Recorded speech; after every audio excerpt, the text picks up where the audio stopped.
Les amis, comment ça va? Première vidéo depuis que je suis rentré de Farm Tour. Évidemment, on va reprendre le vidéo à un rythme normal, plus de vlogs. On va vous faire chaque semaine, comme d'habitude, des petites visites de ferme.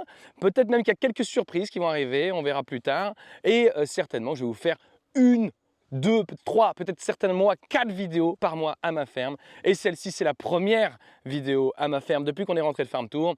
Et il s'agit d'une des vidéos que vous m'avez demandé pendant tout l'été. Quelles sont les nouvelles du potager punk? Comment se porte-t-il? Comment va-t-il? A-t-il des maladies? Est-ce que ça pousse? Tout ça? Eh bien, j'ai envie de vous dire, les amis, il me semble que c'est le moment idéal pour le reveal, comme on dit aux États-Unis d'Amérique.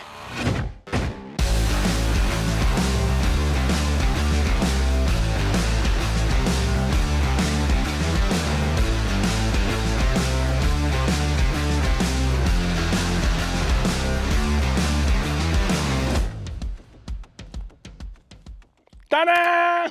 Bon, le résultat n'est pas fameux, mais il y a quand même 2-3 trucs à dire dessus. Première chose, petit rappel pour ceux qui ne savent pas ce que c'est que le potager punk, qui n'auraient pas vu la vidéo précédente. Le délire, c'est quoi? C'est en gros, je me suis dit, dans la nature, les graines, elles poussent toutes seules. Donc, on va essayer de reproduire la nature. Extrait. J'ai juste fait des sillons dans du broyat, j'ai mis des graines dedans et je n'ai rien fait. Rien du tout, n'est-ce pas Nawel? Ah oui, on n'a rien fait. On n'a rien fait du tout. Pourquoi? Parce qu'on était... En tournée. Extrait de la tournée. Oh d'ailleurs, Nawel a bientôt fini de monter le DVD du spectacle du Farm Tour. Vous pouvez encore le précommander si vous voulez, le lien est dans la description. Attention, c'est pas un DVD. Exact. Nawel, très bonne remarque, c'est pas vraiment un DVD, mais bon, on est en 2024, les gens savent qu'on ne fait plus un DVD mais de la VOD quoi. Mais c'est juste que moi je suis un vieux donc j'ai dit DVD quoi. Merci de me rappeler une fois de plus à quel point je suis vieux. Alors c'est pas grave, potager punky, oh oui. Qu'est-ce qu'on a fait? Est-ce qu'il y a eu de l'arrosage? Non, il n'y a pas eu d'arrosage. Est-ce qu'il y a eu du semis? Oui, mais directement en pleine terre. Est-ce qu'il y a eu du désherbage? Oh que non, vous allez le voir.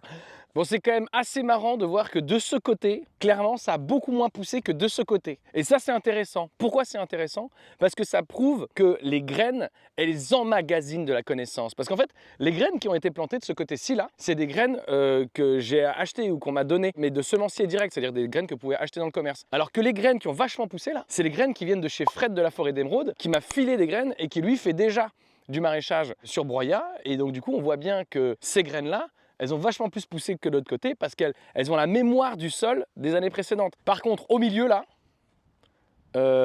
c'est le désert. C'est tellement désertique, viens voir, c'est très très drôle. Il n'y a rien du tout. Et là, juste là, une petite salade.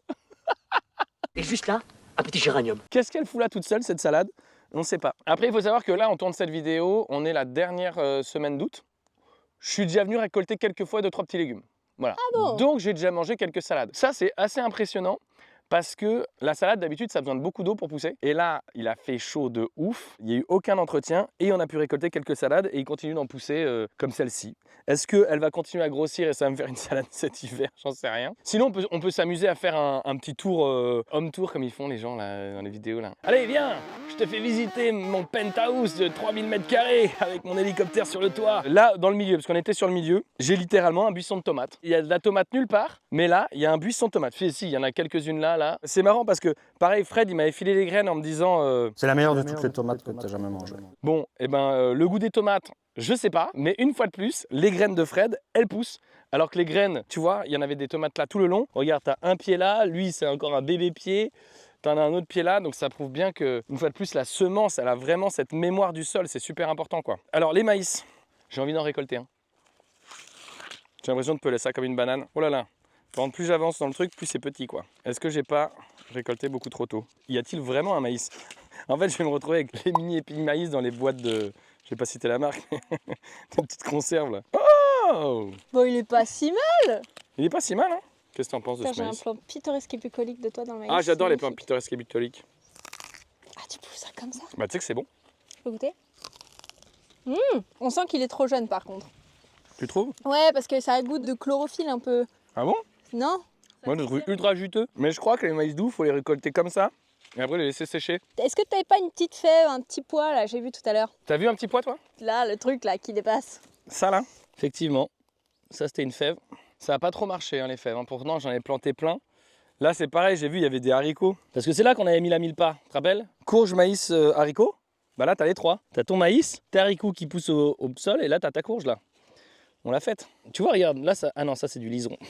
Oui, parce qu'il y a comme un petit problème de liseron, non, sur cette parcelle? Alors, un petit problème de liseron, non. C'est du liseron cultivé, c'est du liseron voulu. Ah oui, d'accord. Et c'est quoi les débouchés sur le liseron? C'est surtout décoratif. Bon, le liseron est une mauvaise herbe. Mais la fleur, elle est pas moche, hein, franchement. Et ça se vend combien, ça, sur les marchés? 200 € le gramme. Ah ouais, quand même. Ouais, bah là, je me fais un max de thunes avec les fleurs de liseron, moi, en ce moment. Après, c'est un marché de niche.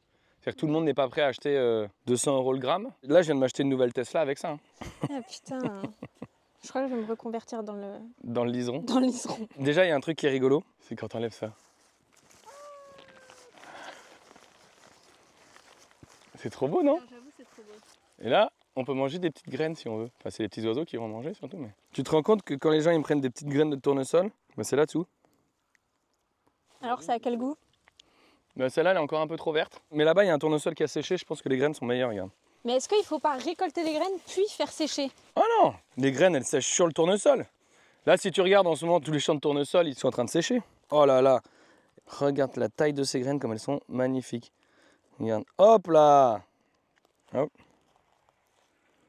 Tac, ma petite graine. Oh, elle est encore trop verte. Ah, mais elle est bonne, celle-là. En vrai, celle-là, ça commence à avoir le goût des graines de tournesol de l'apéro. Bah, tu vas en goûter une, Noël? Bah non. Enfin, Ah, merci, putain. mais je vais éviter. On n'est plus en farm tour, j'ai oublié tes allergies Ouais. alimentaires. T'as vu? J'y pense parce que là, je vois ça. Est-ce que tu sais ce que c'est, ça? Tu me l'as dit tout à l'heure, mais je savais pas en arrivant. C'est du cosmos. Et ça sent trop bon. Et quand est-ce qu'elles arrivent, les fleurs? Eh ben, je pense que soit on les a ratés fleuris, soit il y a d'autres endroits où ça a fleuri. Ce qui est très marrant, les amis, c'est qu'en fait, je sais pas si vous vous souvenez dans la vidéo, bah d'ailleurs, extrait tout de suite, j'ai semé des graines de bourrage, j'ai dit, très honnêtement, la bourrage, je sais que c'est ce qui va marcher le mieux et je vais en avoir de partout à mon avis, je vais même trop en avoir, ça va me saouler. Et en fait, on peut s'amuser à faire un petit tour avec Nawel, on part à la chasse à la bourrage. T'es prêt? Ça va nous prendre à peu près 30 secondes. Allez, moi j'en ai vu deux, je crois. Là, un pied de bourrache. Waouh! Et attends, mais justement, ce qu'on devrait faire, c'est on compte les pieds de bourrache et parallèlement, on compte les pieds de cosmos. Vas-y, ok. je commence d'ici. 1, 2, 3. Ah, ça, c'est pas du cosmos, ça, je sais pas ce que c'est, tiens. Ah, alors là, attention, les outils de l'internet sont nos amis. PlanteNet, voilà, petite dédicace. Ou alors SIC, voilà, comme ça, j'en ai deux. PlanteNet ralasse. PlanteNet, famille des composés, ok, mais tu sais. Ah, ambroisie à feuilles d'armoise. C'est hyper allergisant, ça, non? Mais grave! Ambroisie, une plante hautement allergisante pour l'homme. Et moi, je viens de toucher, heureusement que je n'ai pas goûté. Ah! J'ai un copain, il a fini aux urgences. Quoi? Pollen allergisant Oui. peut provoquer des réactions graves, notamment l'asthme et l'urticaire. Bon, ok, vas-y, installe. Il est en train de paniquer. Non mais, moi en plus, je suis ultra allergique comme gars. Attends, je vais me laver carrément les mains là-bas. Attends, Les amis, pause. je suis en train de mourir. Non, mais pour de vrai? Tu veux que je coupe ou pas? Ouais, coupe. 12 seconds later. C'est bon, je suis pas mort. On peut continuer la vidéo. T'as eu peur, Nawel, ou pas? Modérément. Donc, ça, on reprend, on était à ne pas compter dans les cosmos car c'est hautement allergisant. Je reprends. Cosmos, 1, 2, 3, Une bourrache. 4, 5, 6, 7, 8, 9, 10, 11, 12, 13, 14, 15, 16, 17, 18, 19, 20. Moi aussi, je continue de compter. Hein, mais- Ouais, tu continues de compter les bourraches? Ouais, je continue, je suis à 1 là. 21, 22, 23, 24, 25, 26, encore une ambroisie, faites très attention. 27. Oh, une bourrache! Ah mon dieu, ça fait 2! 28, 29, 30, 31, 32, 33, 34, 35, 36. On est à 36 pieds de cosmos pour 2 bourraches. On peut regarder dans le centre si on avait des bourraches, mais je crois pas. Hein. C'est quand même fou. Normalement, la bourrache, c'est comme une mauvaise herbe, ça se répand comme ça. Par contre, est-ce que du coup, tu as déjà mangé du cosmos? Tiens, on goûte ensemble. C'est très très parfumé. On va voir si la fleur est aussi parfumée. Regarde, elles sont jolies. Mais si! Cosmos, on en a goûté, c'était dégueu! C'est On vrai? en a goûté dans la vidéo à venir sur l'odeur de la pluie, ça avait goût de savon. Grave. Ah ouais, ça a vraiment le goût de Oui. savon. Arrière-goût de réglisse aussi, non? Ah, il y a un goût de pec citron. Et par contre, là, c'est une autre variété, je crois. On est sûr que ça se mange? C'est du cosmos sulfureux. Ok, sulfureux, je trouve ça très bizarre comme nom, moi j'en mangerai pas. Putain, mais quelle aventurière, Nawel. Cosmos sulfureux comestible. Bon, d'accord. Non, j'ai écrit ça sur internet. Ah. Cosmos originaire du Mexique, argent cuisine en Asie, avec une personne de couleur jaune orange clair foncé qui sont non seulement ornementales mais également comestibles. Allez, on goûte. Regarde comme elle est belle. Hop, je prends juste ça. Oh là là, c'est pas bon. Oh là là. Mais alors pourquoi ils disent que c'est comestible si c'est dégueulasse? Ça veut juste dire que c'est pas toxique, quoi. Ouais. Ils auraient pu mettre ça non toxique mais pas bon. Après, t'as des gens qui crachent dans les vidéos comme moi. Et là, regarde comme c'est joli ça, qu'est-ce que c'est? Franchement, je sais pas. C'est des bleuets. Ça se mange. Bah les bleuets, on fait des teintures, mais est-ce que ça se mange? On va demander. Hein. Ces fleurs bleues sont comestibles. Tu goûtes? Évidemment que je goûte, Nawel. Moi, je suis un aventurier. Et je te rappelle que le but des jardins de l'océan, ça sera que les gens ils puissent venir ici et goûter tous les trucs que je ferai pousser. Donc si je les ai pas goûtés avant, venez. Bah goûtez, puis vous me dites. Tu sais, les gens ils sont là en sortant de la visite. Aucun intérêt gustatif. Mais n'empêche que t'as eu, depuis le début de la vidéo, on a goûté plein de trucs en vrai. Hein. On n'a pas goûté la bourrache, tiens. Vu qu'il y en a deux, goûtons-en. En fait, c'est horrible parce que au début c'est sucré et après t'as un goût d'huître par-dessus qui est pas très bon en vrai. Hein. Ah. C'est tellement dommage que vous n'ayez pas la tête de Nawel actuellement. C'est vraiment un gâteau d'huître. Un pudding d'huître. Ah, quelle horreur. Mais ça faisait très longtemps que j'avais pas mangé d'huître. Mais là, c'est bon, ça m'a rappelé tous les souvenirs. Non mais c'est bien, c'est-à-dire que t'as un peu d'iode pour ta santé, c'est bon. Il y a vraiment de l'iode dedans? Ah. Les gens checkent actuellement, ils nous disent dans les commentaires s'il y a de l'iode dans une fleur de bourrache. Mais en tout cas, il y a un goût iodé, donc j'imagine que c'est ça. Bon. Moi j'ai été... Oh là là, elle est en train d'écraser. Oh là là, elle écrase tout. Un joli plant de courge comme ça, Nawel. Oh non. Non mais surtout qu'en plus, ce plan-là, t'as des petites courges là-dedans, mais en veux-tu, en voilà. Dans les trucs qui ont marché, voilà, parlons des trucs qui ont marché. Qu'est-ce qui a marché? Les courges et les courgettes. Ça oui, ça on en a récolté, on continue d'en récolter. T'en as là, t'en as là, t'en as là, t'en as là. Regarde celle-ci comme elle est belle, regarde. Regarde, hop. Olé! Alors, elle est pas belle ma courge? J'ai envie de voir si... Regarde, t'as envie de la manger direct. Regarde toute la flotte que ça sort direct. Waouh! On voit l'eau sortir en temps réel quoi. Bon du coup des courges là j'en ai plein. Je vais récolter que celle-ci parce que vu la taille du truc déjà, si on la mange cette semaine, ce sera pas mal. Par contre on peut récolter des courgettes. Parce que ça les courgettes c'est pareil, il y en a pas mal. Regarde ça comme elle est belle cette courgette. Elle est pas magnifique cette courgette en vrai? Ah, elle est magnifique. Regarde celle-ci comme elle est belle aussi par exemple. Je la récolte à l'ancienne, comme ça. Hop. Ça ces blancs de courgettes là, ils ont donné tout l'été. Ça n'a rien à avoir besoin de faire quoi. Oh là, aussi. Oh, petite courgette ronde jaune. Courgette Non, ça c'est des petits marrons, regarde là. qui est tout jeune encore. On va le laisser vivre. Ouais, ça veut dire qu'il y aura encore des récoltes à faire cet automne, quoi. Bah oui, surtout qu'en plus je vais continuer le potager punk en mettant des radis de partout maintenant. C'est des radis d'hiver. Et là je pense vraiment qu'avec les radis ça a marché parce que Benoît à Cagnol il les fait comme ça, c'est radis d'hiver. Juste sur broyat comme ça. Conclusion de ce potager punk. Le côté on fait du potager à l'arrache, ça marche bien pour les grosses graines finalement. Quand on regarde ce qui a marché, c'est du maïs, du tournesol, de la courge, de la courgette.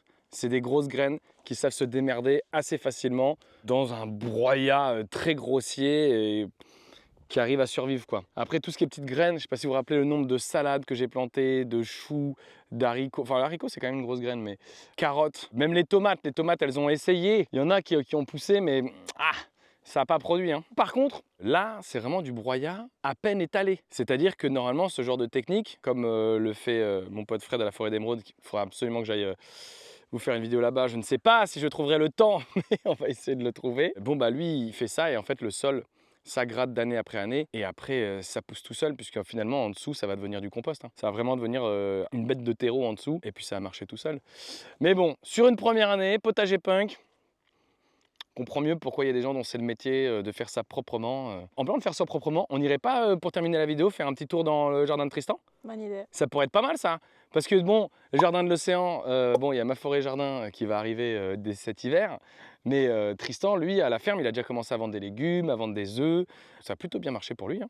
Est-ce que vous avez des questions sur le potager punk? Ouais, j'ai une petite question, moi. Nawel, vous avez une question? Ouais, parce qu'en fait, les petites graines, on est sûr qu'elles n'ont pas poussé parce que c'était dans du gros broyat. C'est pas par exemple parce qu'il y avait beaucoup de liserons? C'est une bonne question, mais je pense pas, parce que toutes les plantes, quand elles sont petites, tu vois. Mais les petites graines, ça fait des petites plantes au tout début, tu vois. Encore plus petites, encore plus fines en fait. Et donc elles n'auraient pas eu la force de pousser Je pense que à c'est une travers question le de broyat. force. Mais tu vois, en plus, il n'y a pas du liseron de partout. Hein. Et d'ailleurs, ça, s'il y a des gens qui savent, là, il y a plein de broyats et il n'y a pas de liseron. Et en fait, ce qui est très drôle, il y a des zones de liseron, des zones où il n'y a pas du tout de liseron. Là, ce que vous voyez là-bas, c'est du souché, je crois que ça s'appelle. Et en fait, le liseron, il est vraiment apparu au niveau de l'endroit où j'ai commencé à cultiver. Donc pourquoi est-ce que le liseron s'est réveillé à l'endroit où j'ai planté des graines? Ça, j'aimerais bien savoir. J'ai pas du tout la solution. Si vous la connaissez, n'hésitez pas à me la donner dans les commentaires. Est-ce que vous avez d'autres questions, vous? Non? Vous, est-ce que vous avez d'autres questions? Hein? Pardon. Peut-être que si tu avais irrigué, ça aurait poussé. Parce qu'en soi, les semis à la volée, peut-être ça fonctionne si c'est irrigué. Ah bah oui, je pense que oui, effectivement. Je rappelle que sur ce potager-là, il y a eu juste des graines semées à la volée et il n'y avait même pas d'irrigation. Savoir si ça marche pas parce que c'est dans du broyat ou si c'est parce que c'est pas irrigué ou si parce que c'est pas dans de la terre ou quoi, on saura jamais vraiment. Mais ce qui est sûr, c'est qu'on n'a mis aucune chance de notre côté. Le but, c'était vraiment de faire de manière en mode punk, on balance, on fait l'expérience, on peut tirer certaines conclusions, c'est-à-dire de voir ce qui a marché, ce qui n'a pas marché. Mais la vraie raison de pourquoi les trucs n'ont pas marché, est-ce que c'est le manque d'arrosage, est-ce que c'est parce que c'est planté dans du broyat, est-ce que c'est parce que c'est trop frais, est-ce que c'est à cause du liseron? On ne saura pas vraiment le dire. Hein. C'est pas scientifique là ce qu'on fait. Hein. C'est vraiment expérimental quoi. J'ai encore une question. Ah. Parce que le maïs, on dit que c'est pas écolo parce que ça demande beaucoup d'eau à un moment où il n'y a pas beaucoup d'eau dispo. Ouais. Mais en fin de compte, il a très très bien poussé là. Alors très bien poussé. Je pense que si tu montes ça à mon voisin qui fait vraiment du maïs, il va quand même nous rironner, Nawel. Oui, c'est possible. Surtout cette partie là-bas, très bien poussée, non, clairement pas. Et même celui-ci, effectivement, il a poussé. Et en fait, ce qui est marrant, c'est que c'est pas conseillé de semer le maïs aussi proche parce que c'est censé contracter des maladies. Et là, c'est quand même très dense et il n'y a pas une maladie sur le maïs. Et ça, c'est quand même assez fou. Pareil, au niveau de la production, oui, ça a poussé, oui, ça a produit parce que franchement, quasiment toutes les tiges ont 2 ou 3 épis. Mais par contre, au niveau du calibre, on a bien vu que celui que j'ai sorti là, bon, je pense que ça va faire des petits maïs, tu vois. Alors que là, à côté, ils ont des trucs énormes, quoi. Ouais, ça suffit pas à nourrir un Ça pays, suffit quoi. pas à nourrir l'humanité, ça. Qu'est-ce qu'on peut dire d'autre? Il faut manger des graines de tournesol, hein. C'est le futur. Hein. Les graines de tournesol, c'est le futur. C'est vrai que ça, pour le coup, ça pousse facile. Enfin, ça pousse facile. Ça, c'est pareil. Rappelez-vous du nombre de graines de tournesol que j'ai plantées. Parce que, en vrai, j'ai dû planter plus d'une centaine de graines. Ah, mais plusieurs centaines, oui. Voilà. Et au final, le résultat est de 1% finalement. Ou 2%, 5%. Je me rends pas compte. Pastèque, ça n'a pas poussé. Non. Je suis un peu déçue. Et tomates, les fleurs là, tu penses que ça va donner des fruits? Ben, en vrai, ce qui est cool, c'est que la saison de tomates, ça va jusqu'à loin. Hein. Du moment qu'il fait chaud, les tomates, elles peuvent encore produire. Et là, on est quand même fin août. Il n'y a aucune trace de maladie, elles sont en pleine santé. Hein. Potentiellement, s'il fait assez chaud, on pourra encore avoir des tomates. Mais bon, on est quand même sur la fin de saison généralement et ça continue de produire sous serre, quoi. On verra si là ça marche. Bon bah voilà les amis, c'était la vidéo de retour d'expérience du potager punk. Je ne sais pas si chez vous, vous avez essayé cette technique. Si c'est le cas et si ça marche chez vous, n'hésitez pas à nous le dire dans les commentaires, ça peut peut-être inspirer d'autres personnes. Moi, je réessayerai l'année prochaine avec un sol mieux travaillé.